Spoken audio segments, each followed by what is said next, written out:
Just as yesterday, when Sandy kind of cautioned us about the patterning in time thing, not to look at it as a set of boxes, but to look at it as a living, breathing system.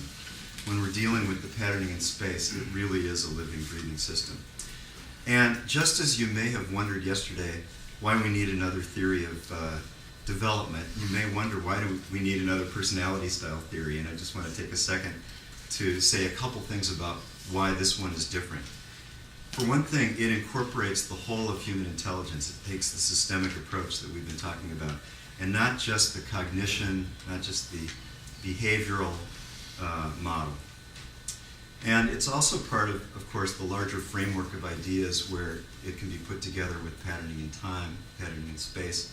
It makes it a more dynamic approach to analyzing human experience. It also addresses both style and capability.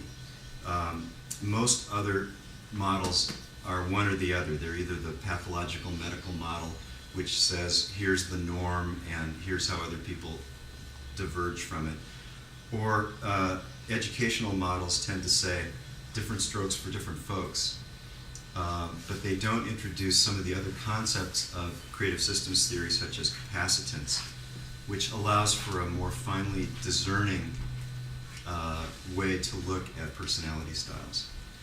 Another one is that it is very comprehensive. It cuts across styles and through layers of experience. It embraces diversity as a whole. And it's framed in terms of underlying core processes, not just descriptive qualities, but those things, those energetics that really make us work, and dealing, as you'll see, with the dynamics of upper, lower, inner, and outer. It really does give you a more living way of looking at personality styles than boxes.